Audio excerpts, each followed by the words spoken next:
మధ్యాహ్నం 3 గంటలకు fibre net case సుప్రీంకోర్టులో విచారణకు రానుంది. ఫైబర్ నెట్ కేసులో ముందస్తు బెయిల్ కోసం చంద్రబాబు పిటిషన్ దాఖలు చేశారు.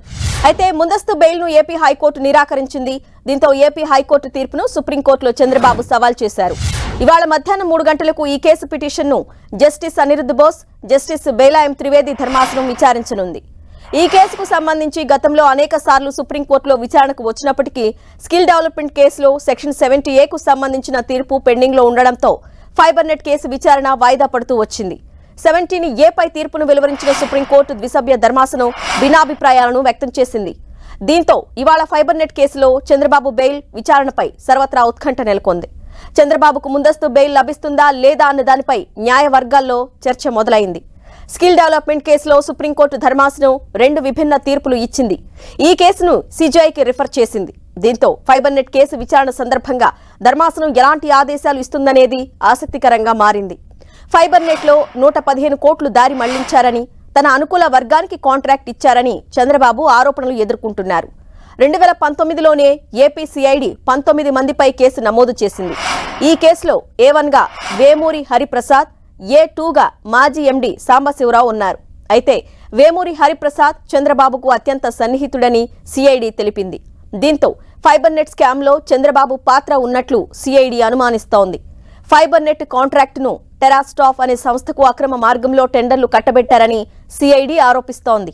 ఈ వ్యవహారంలో వేమూరి హరిప్రసాద్ కీలకంగా వ్యవహరించారని, బ్లాక్ లిస్ట్ లో ఉన్న టెరాస్ స్టాఫ్ కు టెండర్ దక్కేలా చేశారని సిఐడి అభియోగించింది.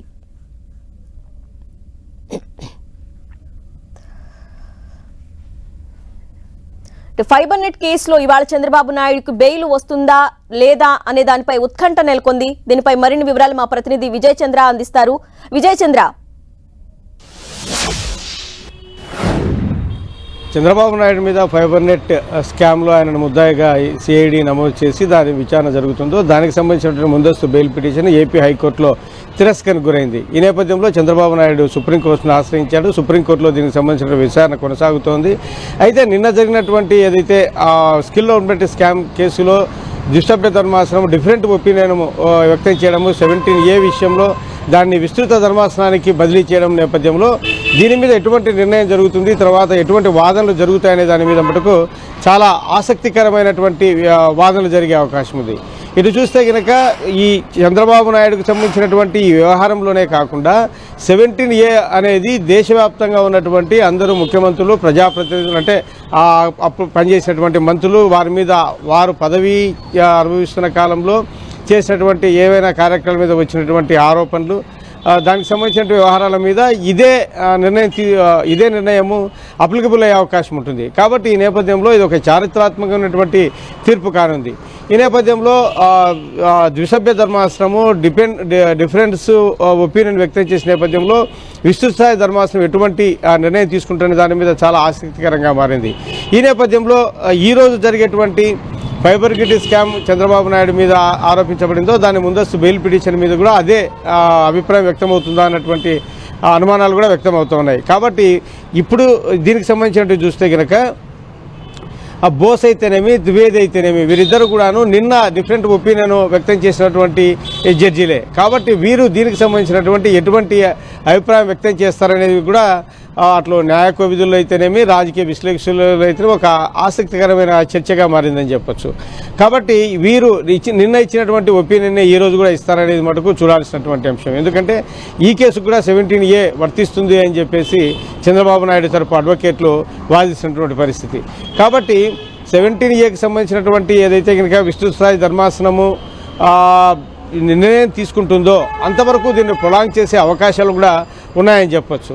కాబట్టి దీని మీద మటుకు ఈరోజు జరిగేటువంటి 3 గంటలకు జరిగేటువంటి వాదనల్లో ఇదే అంశం ప్రధానంగా ఒకవైపు చంద్రబాబు నాయుడు అడ్వకేట్లు 17A వర్తిస్తుందని, తర్వాత ఎటువంటి నోటీసులు ఇవ్వకుండా దీన్ని చంద్రబాబు నాయుడు అరెస్ట్ చేసే ప్రయత్నాలు కూడా జరుగుతాయని, కాబట్టి 17A ఇప్పుడు సిఐడి ముందున్నటువంటి మరొక ఛాలెంజ్ ఏంటంటే ఇప్పటికిప్పుడు 17A ఇస్తే కనుక దానికి సంబంధించినటువంటి విచారణలో సుప్రీంకోర్టులో మళ్ళీ ఆన్సర్ చెప్పుకోవాల్సిన పరిస్థితి ఉంటుంది. కాబట్టి చంద్రబాబు నాయుడుకు సంబంధించి 17Aకి సంబంధించినటువంటి ఏదైతే కనుక విస్తృత స్థాయి ధర్మాసనం నిర్ణయం తీసుకుంటుందో దాని మీద కూడా సిఐడి తదుపరి చర్యలకు కూడా ముందుకెళ్లే అవకాశం ఉంటుంది. కాబట్టి ఈరోజు జరిగేటువంటి వాదనలు మటుకు సుప్రీంకోర్టులో చాలా కీలకంగా ఉన్నాయి. ఇదే కేసుకు సంబంధించినటువంటి అందరూ న్యాయకోదులు అయితేనేమి అన్ని రాజకీయ పార్టీలు కూడా దేశవ్యాప్తంగా అన్ని రాజకీయ పార్టీలు కూడా దీనికి సంబంధించిన వాదనల మీద దృష్టి పెట్టనున్నారు. ఓకే జయచంద్ర, అదేవిధంగా ఇప్పుడు ఏపీ హైకోర్టులో బెయిల్ పిటిషన్ కొట్టేసింది. సో చంద్రబాబు నాయుడు సుప్రీంకోర్టును ఆశ్రయించారు. అంటే న్యాయవర్గాల్లో ఎటువంటి చర్చ నడుస్తోంది? అంటే చంద్రబాబు నాయుడుకి బెయిల్ వచ్చే అవకాశాలు ఎంతవరకు ఉన్నాయన్న చర్చ సాగుతోంది. న్యాయవర్గాలు ఒకటే చెప్తా ఉన్నాయి, 17A అనేది ఆ స్కిల్ డెవలప్మెంట్ స్కామ్ కేసుకు వర్తిస్తే ఇదే ముద్దాయి కాబట్టి సేమ్ అంటే అదే కేసు కాకపోయినా మరొక కేసు అయినా కూడా ఆ సిచ్యువేషన్లో ఎదుర్కొన్నటువంటి ఆరోపణలే కాబట్టి ఖచ్చితంగా దీనికి కూడా 17A వర్తిస్తుంది. ఒకవేళ స్కిల్ డెవలప్మెంట్ స్కామ్కు వర్తించకపోతే దీనికి కూడా వర్తించదనేటువంటి న్యాయకోవిధులు చెబుతున్నటువంటి మాట. కాబట్టి విస్తృతస్థాయి ధర్మాసనం ఏదైతే కనుక నిర్ణయం తీసుకుంటుందో అంతవరకు కూడాను ఈ కేసు విచారణ ప్రొలాంగ్ అయ్యే అవకాశం ఉంటుంది. ఇదే సేమ్ జడ్జిస్ కాబట్టి దీన్ని వాయిదాలు వేసే అవకాశం ఉంటుంది అని చెప్తా ఉన్నారు. అయితే దీనికి సంబంధించినటువంటి వాదనలు అయితే కనుక ఈరోజు కీలకంగా ఉన్నాయి. వాటిని వినే అవకాశం అయితే ఉందని చెప్పొచ్చు. రైట్ జై